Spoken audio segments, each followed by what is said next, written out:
Good morning, Christian Barbieri from the CB3. Welcome to 103.73 FM. Thanks so much for joining us.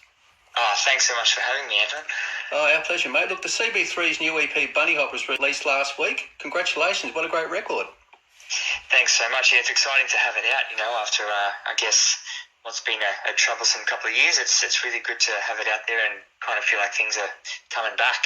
Oh, that's great. Look, with the CB3, you're a three-piece instrumental band, of course. It's contemporary funk, jazz, soul and R&B. Do you reckon that just about nails it? Or nails host of other genres? Absolutely nails it. Yeah, no, that's good. That's pretty much it, yeah. Yeah, look, you're the lead guitarist and front man. Yep.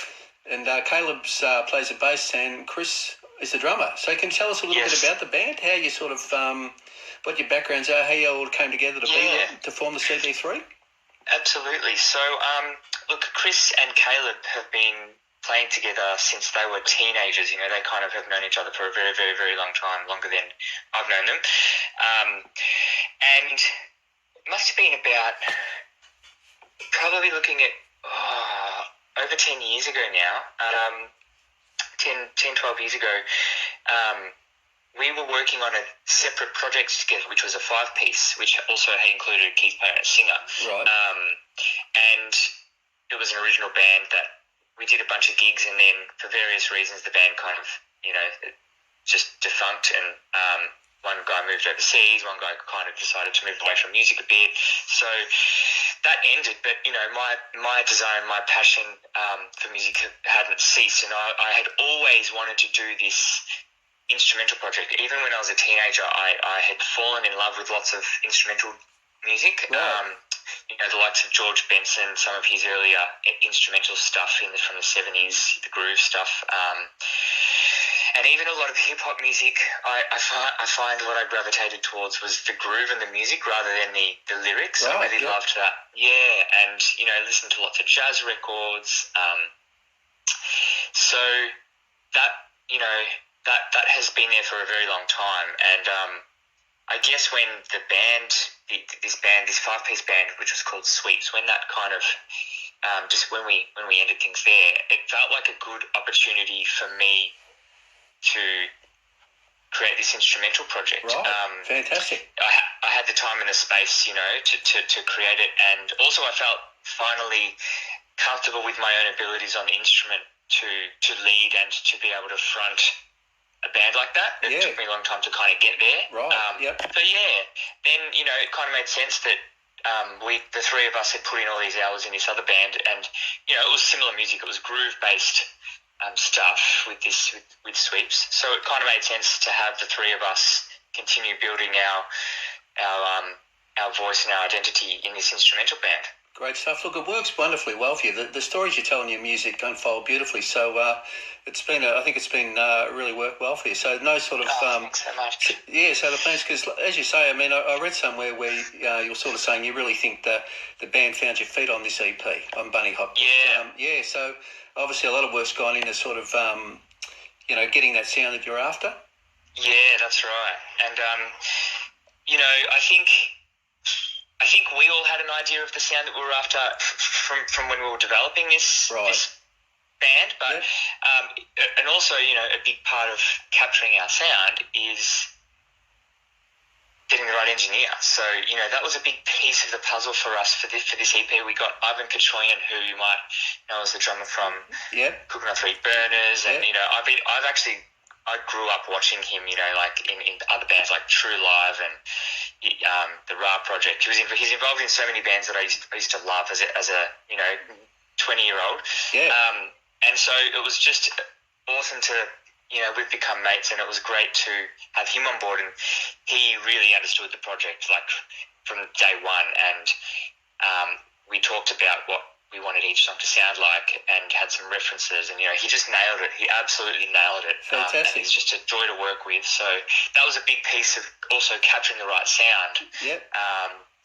But it definitely feels like this EP, sonically and feel-wise and compositionally, we're all so stoked with how it turned out, because it's so easy to fall short of what you had in your inner mind. Yeah.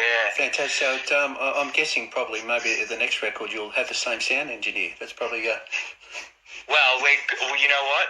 We're going to. I've set up my own studio, so I'm going down the track of learning how to do it myself. Yeah. So, okay. Yeah.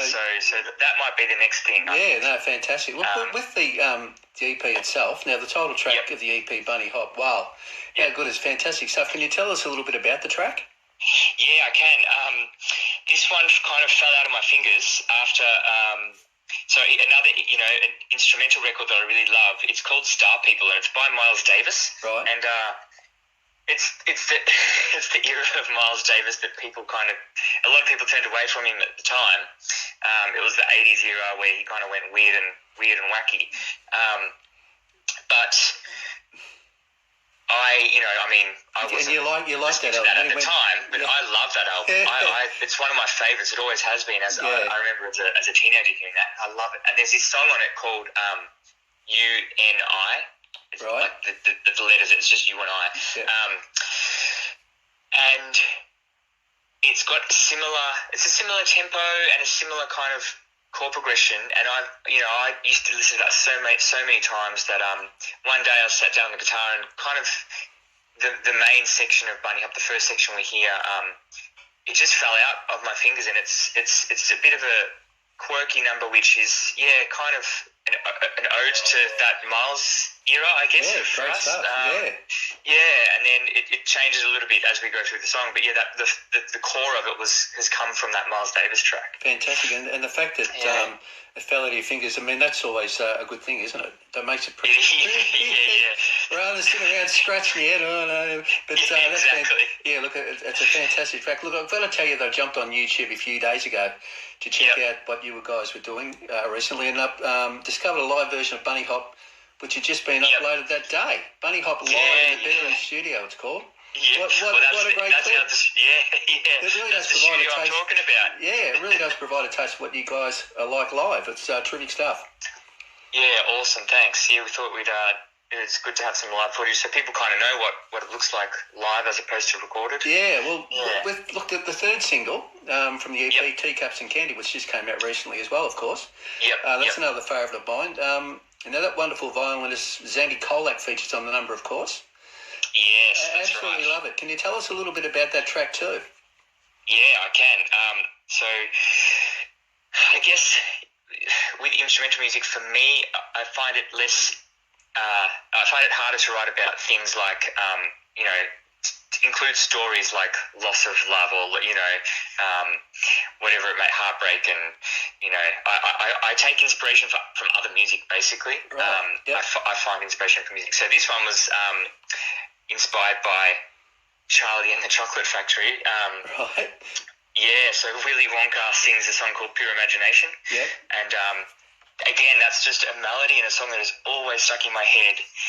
And I was just mucking around with it one day, that melody, and I kind of I thought, okay, well, what if I change the order of the notes, and I change this and I change that and change a bunch of things, and that Teacups and Candy kind of was created. Great stuff, and I also took a bit of inspiration just from the imagery of the chocolate factory itself. It's quite a psychedelic, weird and wonderful world in there. And the second part of Teacups and Candy draws a bit from that visual influence. Great stuff. And what about Zanny? I mean, how did Zanny come get up? Whose idea was that to actually include the violin? That was definitely my idea, but she's always offered. So Zanny is actually my wife. Oh, okay. Well, there you go. I wasn't aware of that. Fantastic stuff. So, cheap mates rates. Yeah, fantastic. Yeah, well, she does a great job, and it really enhances it. It's fantastic. Yeah. I mean, she's an incredible artist in her own right. She's got so much music out there, and she's forced to be reckoned with. And it's always a pleasure having her musicality with us. Yeah, it's great. Look, I've played some of the stuff on my show too. So, great stuff. Yeah. Look, we touched on the band performing live a moment ago when I was talking about the clip in the bedroom. The EP, of course, is being officially launched this Friday night, the 4th of March, at the Night Cat in Fitzroy. Correct. Yeah, you must be really looking forward to the launch. I am so pumped, Anton. Oh, man, we've been putting a lot of work into it, and you know, Zanny's going to jump up and play with us a couple of tunes. So we're actually going to play one of her tunes that I've rearranged to suit what we do as a trio, like a more groove thing. Yeah. And we've got Jordan Dennis, who's a rapper, coming up and doing a song, which is a song that we'll release in the future. And we've got some visuals, and it's just, we're really forming an awesome show, and we're so excited to play. And really looking forward to it. That's great. Look, and what about the other acts in the bill? Billy Davis and the Good Lords, of which you're a member of. Yeah, it's a great night. Billy Davis has got a bunch of new songs that he's been working on for this next era, you know, post-COVID, I guess. Yeah. So there's some new music coming from him, and it's just going to be a really solid night of good tunes. Fantastic stuff. And tickets, Mosh Tix? Mosh Tix, yep. Yeah, you can just, or from the Nightcat website, it's there, or on the door as well. Great stuff. Well, look, we've got to tell you that I love the EP's cover work as well. Absolutely brilliant. Yeah. Look, I see that Meg Colac did it for you. Now, I'm guessing that Meg's related to Zanny. yeah, that's right. Sisters. There you go. I got that one right. Yeah. Can you tell us a little bit about the idea behind the cover work? It's fantastic. Yeah. Some of it is lifted from... so we released a couple of singles in the lead up to the EP, and some of it is... Actually, all of the single EP artwork is buried on that EP cover somewhere. Right. And most of it's pretty literal. Like, it comes from most of it's like a collage of what the songs represent, I guess. Yeah. So there's a whole bunch of different images on there, and they all relate either literally or metaphorically to the songs that are on there. That's kind of was the brief from Meg. Yeah, and she's done a great job. Yeah, she nailed it. She's such a creative woman. She's really good at it. Fantastic stuff. Look, now that the new EP's out, and I might be jumping the gun a little bit, can we look forward to an album at some stage in the future? Do you know what? You're not jumping the gun at all. There you go. That's right. Fantastic. Yep, you're correct. So the album is in development. Great. And it's looking like probably in April we'll start recording. So, you know, once this EP launch happens and we play a few shows, it's heads down and get back into the studio and record a whole bunch of new tracks. Great and it'll definitely be an album coming out. Yeah, so you're not you haven't got a projected release date yet, or it's sort of early days? Not yet. No? To be honest, we've actually got a bunch of other releases before that comes out. So we've got... Great. We've probably got about 3 or 4 singles maybe coming out, because what's going to happen is the EP will get, the album, will get recorded, and it might take, it can take a number of months to get it finalised and kind of ready. It might even take 6 months before it's ready to release. So, maybe late this year, but probably more like early next year. But in between, there is going to be more music being released from us. Great stuff. We look forward to it. Look, before we let you go, we touched on the gigging, and you mentioned before that you've got some gigs planned. I think you said in April, around April. So March, April, May. There's some things coming up. Have you got a sort of a tour planned, or is it just a sort of gigging sort of situation where? We're not touring this one so much. We'll probably be touring. We're going to be looking at building that for the album, I guess, and being able to do more shows touring-wise then. Yep.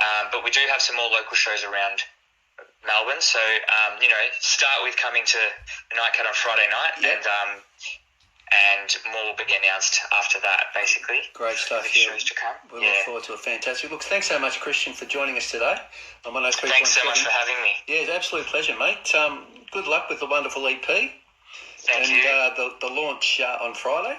Thanks the 4th. So much. Look, and we look forward to the album arriving as well. All the new music in the meantime, of course. We look forward to all that. And so good luck with it all, and we'll have to catch up with you again soon.